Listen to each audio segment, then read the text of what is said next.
Today we're going to get in, we're going to look at the tabernacle, and we're also going to look at the lampstand or the menorah. And this is just a picture, it's a presentation of what the table would have looked like with the showbread. There would have been 12 loaves of bread with the cups and that would have been used. And the table really would have been a short. We're going to talk about the dimensions of the table. It really wasn't a very large table. It's actually a short table.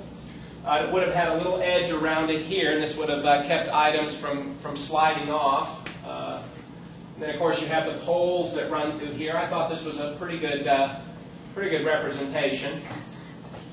And then we have the lampstand, or what is commonly referred to as the menorah. And here you can see the design of it.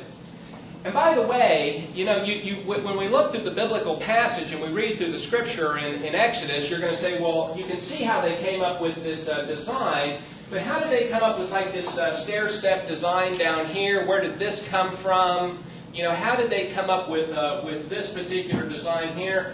And of course, it's hard to tell the dimensions from this picture here. I saw some artist renditions, and I probably should have included in this presentation, where some of the artists pictured the menorah being 8 feet tall, with the priest having to come and stand on these platforms to light the lamps at the top. But really, I think it would have been shorter. I think it would have been 3, maybe 4 feet in height. It would not have been really even taller than a man, I don't think. And of course, the lampstand was used to light the inside of the tabernacle. There would have been 7 lamps in all. We'll look at this. But this design here actually comes from a historical reference point. And that reference point actually occurs on what is called the Arch of Titus, which was built back in 81. And as some of you know, you historians, if you'll read back in the history books, you'll know that Titus, the son of Vespasian, was the Roman general that destroyed Jerusalem in AD 70. That the city was destroyed, that the temple was destroyed. Today we see the Wailing Wall. We see that portion that is actually the outer wall that was actually built by Herod the Great. It's not part of the original temple. That was completely destroyed and razed to the ground, burned to the ground actually. And this was done by Titus and his troops, again in the summer of AD. According to history, and this would be taken mainly from Josephus, who was the historian at this time, Titus laid siege on April 14th in AD 70 is when he laid siege to Jerusalem, and he destroyed Jerusalem on August 10th, AD 70, and burned the temple. That was the day that event took place. And according to Josephus, Titus killed 1,100,000 Jews and took 97,000 into captivity. There were some who fled the city who did escape, but these are the numbers that come down to us from the historian Josephus. During the pillaging of the city, some of the items in the temple at this time were taken by the Roman General Titus, and we'll see this on the archway here in just a little bit.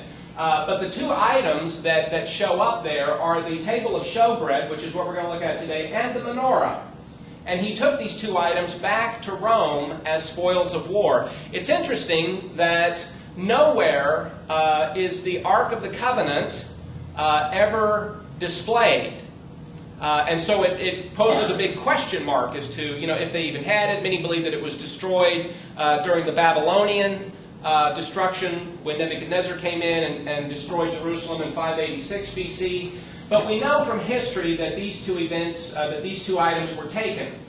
And the Arch of Titus, which is what we're about to look at, displays both the Table of Showbread and the Menorah. Now this is the Arch of Titus. It was built approximately in AD 81 is when it was built.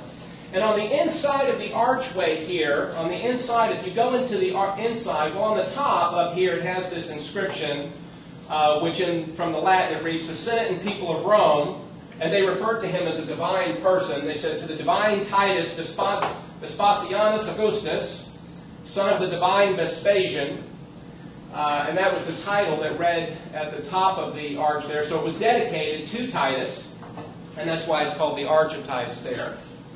But when you go to the inside here, and I know it's kind of hard to see, and I'll show you a close-up here in just a minute, but you actually have 2 items you have the menorah right here, and you have the table of showbread right here. And it shows them being carried back by Roman soldiers through the city. And these items, and here's a close-up picture of it, with the menorah here. And this picture here is a reconstruction. It's a little clearer to see, but it's a reconstruction of what it would have looked like. And again, when we saw that first picture of the menorah, remember the stair-step base. Well, that's where they get that from. It's from this Arch of Titus here. And see, notice the construction here and how it looks. This construction, again, from AD 81, from when Titus took these two items out of the temple. And again, this being the menorah, or the lampstand. And notice if it's true to dimension, notice how tall these men are. I mean, let's say this guy's, let's say he's 5.5 feet tall. Well, this thing here isn't even as tall as he is if you look at the overall height of the man. The menorah here, or the lampstand, would have been, what, about 4 feet in height. I mean, if you're going to do a comparison. Of course, these things often were not to scale, so you can't be absolutely certain from a picture like this. And then this over here would have been the table of showbread, and maybe a cup up here. And these would have been the Roman standards that they would have carried with them.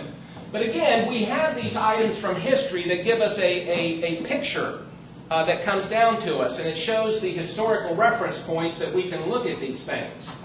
And so again, when we look at the table, again, it would have been a fairly small table.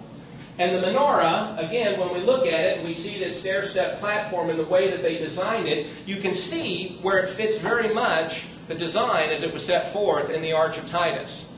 And so when they design these things, some of the stuff you look at and you say, well, I can see where they get, the lampstands coming out and the arms coming out the way it's designed in Scripture. But then there's other elements that you don't find, and they get that more from historical reference points than they do from the Scripture. So anyway, just thought I'd share that with you.